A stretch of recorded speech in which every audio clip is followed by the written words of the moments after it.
नमस्कार दोस्तों, स्वागत है आपका हमारे चैनल में। दोस्तों, माननीय सर्वोच्च न्यायालय में उत्तर प्रदेश सरकार के द्वारा टेट के मामले में जो पुनर्विचार याचिका दाखिल की गई थी, उसके सारे डिफेक्ट्स अब दूर हो चुके हैं और यह मामला अब लिस्ट होने के कगार पे है और इस पर जल्द ही सुनवाई होने वाली है। उसके बारे में हम बात करेंगे।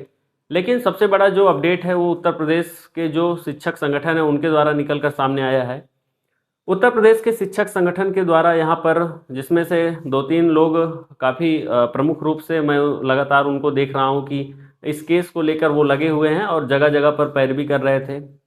तो उनके द्वारा यहाँ पर एक जो हमारे देश के सम्मानीय, प्रतिष्ठित और जिनको माना जाता है कि उनके जब किसी केस को वो एक्सेप्ट करते हैं, जब किसी केस को वो लेते हैं अपने अंदर में, तो 90% आप मान के चलिए कि जीत सुनिश्चित है। अभिषेक मनु सिंघवी जी अब जुड़ चुके हैं और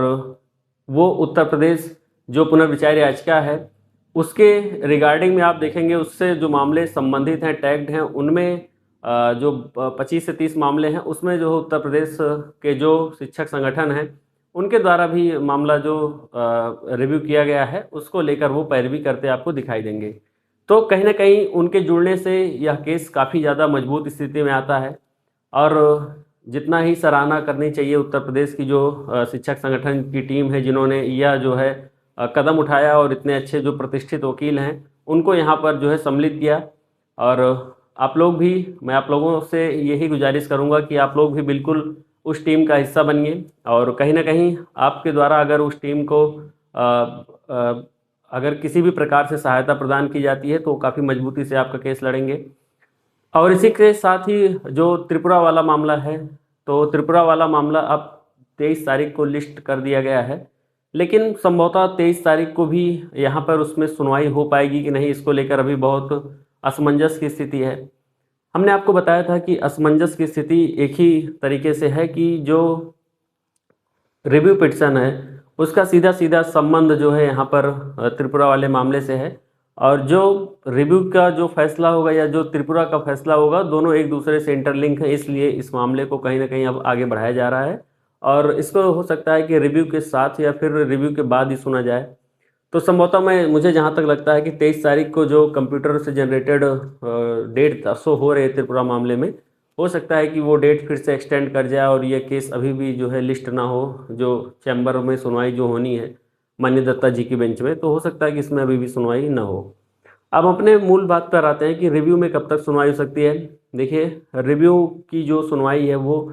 फरवरी मंथ में संभवतः है कि होनी है और यह जो आने वाला मंथ है फरवरी, इसमें आप लोगों को पता होगा कि बजट सत्र भी है। तो बजट सत्र में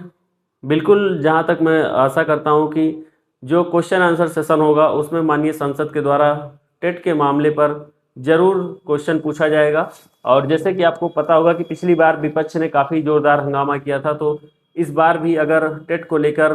उसी का जो प्रेशर था, उसी का दबाव था, जो माननीय जो अपनी सरकार है, भारत सरकार है, उनके द्वारा यहाँ पर संज्ञान लिया गया और शिक्षा मंत्रालय ने बाकायदे नोटिफिकेशन निकाल के और शिक्षकों का ब्यौरा मांगा सभी राज्यों, केंद्र शासित प्रदेशों से। तो अब हमारी जो लड़ाई है, हमारी जो एक जिस मोटिवेशन के साथ हम पहले दिन से लगे हुए थे, अब उसमें कहीं ना कहीं एक सफलता की राह दिखती नज़र आ रही है। लेकिन जब तक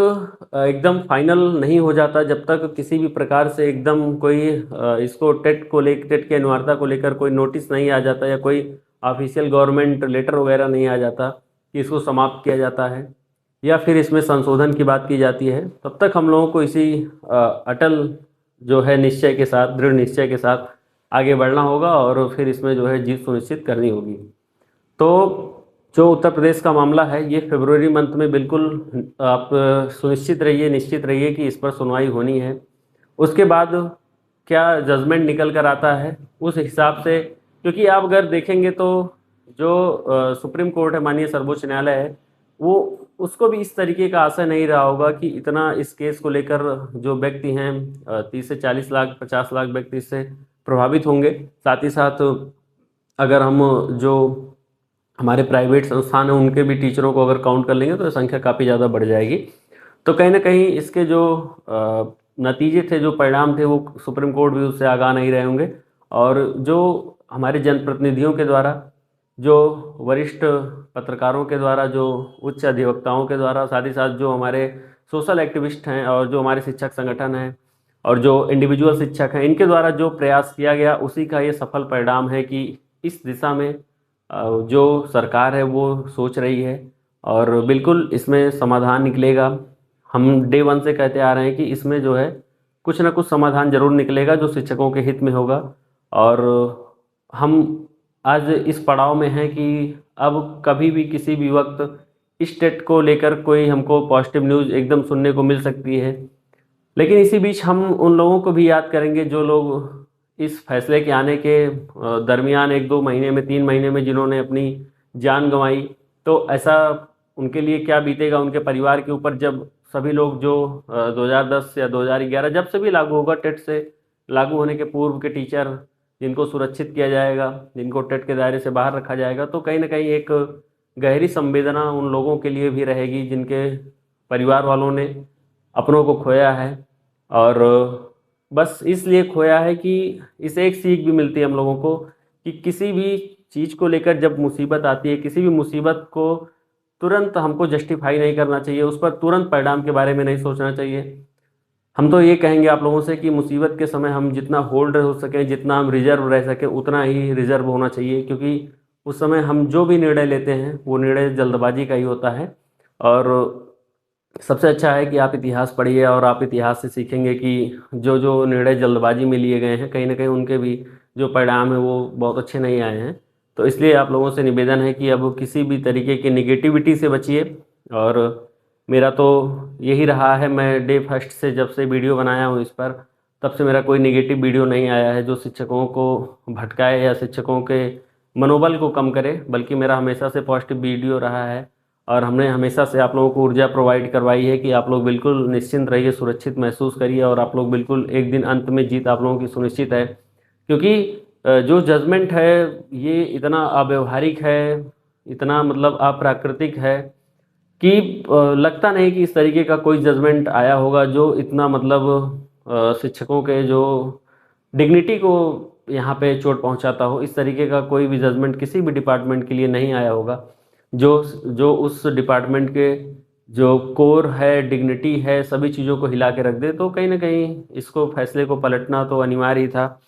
और इसमें बहुत कुछ नहीं होगा। जो भी होगा मतलब कि इसको बदलाव को लेकर जहाँ बदलाव हुआ ना, तो फिर मामला सुप्रीम कोर्ट में जाएगा, ना फिर सुप्रीम कोर्ट इस प्रकार की कोई हम कह सकते हैं कि जजमेंट देने का प्रयास करेगा या इस प्रकार का कोई जजमेंट देगा जहाँ पे इतने ज़्यादा इसके जो है कॉन्सिक्वेंस जो प्रोवाइड हुए हैं ये हो सकें। लेकिन मैं एट लीस्ट आप लोगों को एक बात ज़रूर बोलूँगा कि जो भी है अभी आप लोग बिल्कुल एकदम से मत बैठिएगा कि हाँ अब फैसला आ ही गया है।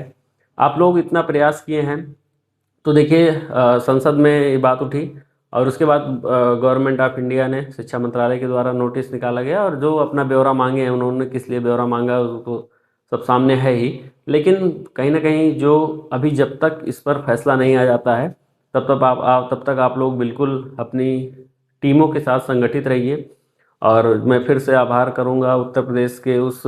शिक्षक संगठन का जिनके द्वारा इतने प्रतिष्ठित वकील को जो है यहाँ पर हायर किया गया है। और वो लोग सभी लोग बधाई के पात्र हैं, जितने भी लोग लगे रहते हैं। मैं देखता हूँ तो वो लोग काफ़ी प्रयासरत रहते हैं और उन लोगों की जो एक्टिविटी है वो काफ़ी सराहनीय है। बस इसी के साथ इस वीडियो को यहाँ पे एंड करते हैं। अगर चैनल पर नए जुड़े होंगे तो प्लीज़ चैनल पे सब्सक्राइब जरूर कर लीजिएगा। मिलते हैं फिर किसी नेक्स्ट वीडियो में।